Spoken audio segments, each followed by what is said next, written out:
तर मंडळी, तुम्ही आता बघताय हा केक मी बनवलेला आहे. तर हा अतिशय सॉफ्ट आणि मॉइस्ट आपला हा केक इथे बनून तयार झालेला आहे.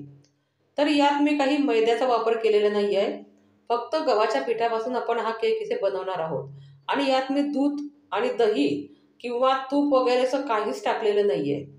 अतिशय आपल्या घरामध्ये जे आपण साहित्य वापरतो, तर त्या साहित्यामध्ये मी हा केक इथे बनवला आहे.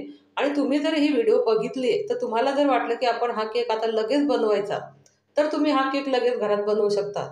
तर अशा घरामध्ये जे आपलं साहित्य आहे, तर त्या साहित्यामध्ये मी हा केक तुम्हाला इथे बनवून दाखवला आहे.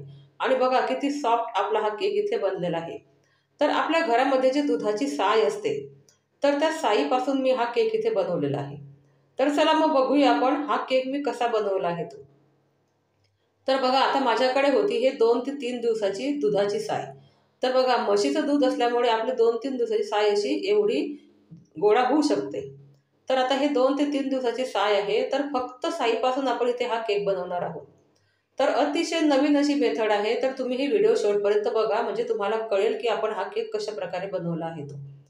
तर आता ही साय इथे घेतल्यानंतर आपल्याला थोडी ती अशी मेल्ट करायची आहे, म्हणजे एकदम प्लेन करायची आहे. कारण बऱ्याच वेळा साईमध्ये सुद्धा अशा गाठी असतात. तर ते आपल्याला असे मोकळी करून घ्यायची आहे. तर बघा, त्याचं असं क्रीमी टेक्स्चर तयार होतं. अशी एकजीव केल्यानंतर त्याचं क्रीमी टेक्स्चर झालं म्हणजे मग आपला हा केक आहे, तर तो खूप छान बनतो. तर अशा प्रकारे आता मी हे साय आहे, तर ही अशी एकजीव करून घेतलेली आहे. तर आता यात टाकणार आहोत आपण अर्धी वाटी शेंगदाणा तेल. माझ्याकडे शेंगदाणा तेल होतं, तर ते तेल मी यात टाकते आहे. तुमच्याकडे जर नसेल तर तुम्ही तुपाचा सुद्धा इथे वापर करू शकता. तर आता हे आपण जे मेजरमेंट घेतो आहे, तर आपल्या घरामध्ये जी वाटी असते, तर त्या वाटीचं आपल्याला इथे मेजरमेंट घ्यायचं आहे. इथे आपल्याला जे बेकिंगचे कप असतात, तर ते कप आपल्याला घ्यायचे नाही.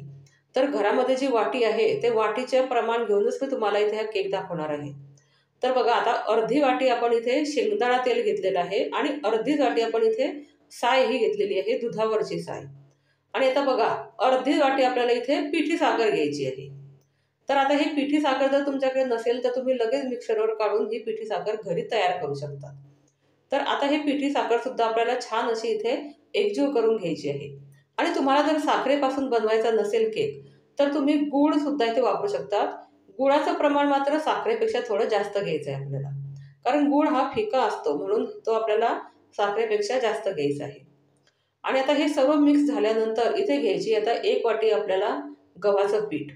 तर बघा, आता गव्हाचं पीठ घेतलेलं आहे. तुम्हाला जर गव्हाचं पीठ घ्यायचं नसेल, तुम्ही मैद्याचा सुद्धा इथे वापर करू शकता.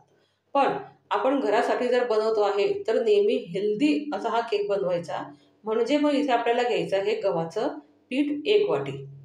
तर आता हे पीठ जे आहे, तर हे मी आधी चाळून घेतलेलं होतं आणि त्या पिठाचा मी इथे वापर करते आहे. तर मंडळी, तुम्हाला जर माझे व्हिडिओ आवडत असले, तर तुम्ही व्हिडिओला लाईक, शेअर आणि सबस्क्राईब करायला मात्र विसरू नका. तर बघा, आता हे पूर्ण आपल्याला असं एकजीव करून घ्यायचं आहे. तुमच्याकडे जर बीटर असेल, तर तुम्ही बीटरने सुद्धा हे असं एकजीव करू शकता. तर आता थोड्या वेळासाठी आपल्याला हे मिश्रण बाजूला ठेवायचं आहे. आणि आता इथे घेतलेली आहे मी एक कढई. तर त्या कढईमध्ये मी टाकलेलं आहे मीठ. नेहमी मी याच मिठाचा वापर करते, म्हणून हे मिठाचा आपला कलर हा चेंज झालेला आहे. तर या मिठामध्ये आता आपल्याला एक स्टँड ठेवायची आहे आणि 10 मिनिटासाठी आपल्याला ही जी कढई आहे, तर ही प्रीहीट करून घ्यायची आहे. तर मंडळी बघा, आता आपलं हे जे मिश्रण आहे, यात थोडं मी मीठ टाकते हे चवीसाठी. थोडं मीठ टाकायचं आहे, आपलं जास्त मिठाचा इथे वापर करायचा नाहीये. तर आता हे सर्व एकजीव झाल्यानंतर यात टाकायचं आहे आपल्याला व्हॅनिला इसेन्स. तर आपल्याला इथे हाफ टीस्पून व्हॅनिला इसेन्सचा वापर करायचा आहे.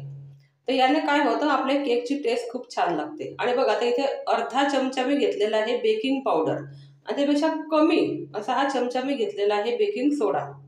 तर बघा, आता इथे आपण मेजरमेंटचे कप वगैरे किंवा चमचे आपण वापरत नाहीये. तर आपण घरामध्ये जे यूज करतो ते वाटी आणि चमचा, आपण त्याचा इथे मेजरमेंट करत आहोत आणि त्या प्रकारे आपण इथे केक बनवणार आहोत. म्हणजे हा केक कोणालाही सहज बनवता येईल असा हा केक आहे. सर्वांकडे मेजरमेंट असचे कप किंवा चमचे असतातच असं नाही. म्हणून हा केक कोणालाही सहज बनवता येईल अशा प्रकारे हा केक मी इथे तयार केलेला आहे. तर आता हे यात टाकायचं आहे आपल्याला 2 ते 3 चमचे टुटी फ्रुटी. तर बघा, आता थोडी टुटी फ्रुटी टाकते आहे आणि नंतर आपल्याला वरती गार्निशिंगसाठी ही टुटी फ्रुटी लागणार आहे. आपण जेव्हा केक बेक करायला घेतो, तेव्हा आपल्याला वरून थोडी टुटी फ्रुटी हे टाकायची आहे. आणि आता इथे घेतलेला आहे मी 6 इंचाचं केक टीन. तर त्या केक टीनमध्ये आपण हे पूर्ण बॅटर इथे टाकून घेणार आहोत. आणि हे बॅटर टाकल्यानंतर आपल्याला गार्निशिंगसाठी इथे थोडं टुटी फ्रुटी टाकायची आहे. तर मंडळी बघा, अतिशय इझी असा हा केक आहे आणि तुम्ही घरातल्या साहित्यामध्ये हा केक बनवू शकता. अतिशय सोपा आणि छान असा घरी सुद्धा तुम्ही तयार करा. आपल्याला ओव्हनची सुद्धा गरज नाही. कढईमध्ये गॅसवरती आपण हा केक इथे बेक करू शकतो. खूप चांगल्या प्रकारे केक हा बेक होतो कढईमध्ये. आपल्याला ओव्हनच पाहिजे असं काही नाही. तर बघा, आता हे पूर्ण मिश्रण टाकल्यानंतर आता इथे टाकणार आहे मी थोडी टुटी फ्रुटी. तर माझ्याकडे टुटी फ्रुटी आहे. तुमच्याकडे जर नसेल तर तुम्ही इथे ड्रायफ्रूट सुद्धा टाकू शकता, किंवा चेरी असेल तर चेरीचे बारीक तुकडे करून सुद्धा तुम्ही इथे टाकू शकता. तुमच्या आवडीप्रमाणे तुम्ही काहीही गार्निशिंगसाठी इथे टाका. तर बघा, आता हे थोडं आपल्याला टॅप करून घ्यायचं आहे, म्हणजे खाली जे एअर बबल असतील तर ते निघून जातील. आणि आता कढई सुद्धा आपली प्रीहीट झालेली आहे. तर आता हा केक आपल्याला 45 मिनिटासाठी बेक करायचा आहे. तर बघा मंडळी, जो मैद्याचा केक असतो त्याला 35 ते 40 मिनिट लागतात आणि हा जो गव्हाच्या पिठाचा केक आहे तर त्यापेक्षा आपल्याला जास्त वेळ लागतो. तर हा केक लवकर बेक होत नाही, म्हणून 5 ते 10 मिनिट जास्त आपल्याला हा केक बेक करावा लागतो. आणि बघा किती सुंदर आपला हा केक इथे तयार झालेला आहे. आणि तुम्हाला मी याचे स्लाइस करून दाखवते. अतिशय सॉफ्ट आणि मॉइस्ट आपला हा केक बनलेला आहे, की म्हातारे सुद्धा लोक जे आहेत तर ते हा केक खाऊ शकतील आवडीने. आणि हेल्दी सुद्धा आहे.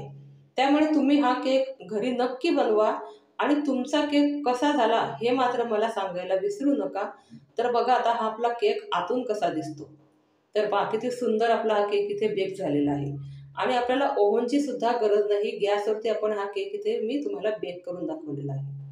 तर चला मग भेटूया आपण अशाच आपल्या पुढच्या नवीन नवीन व्हिडिओमध्ये.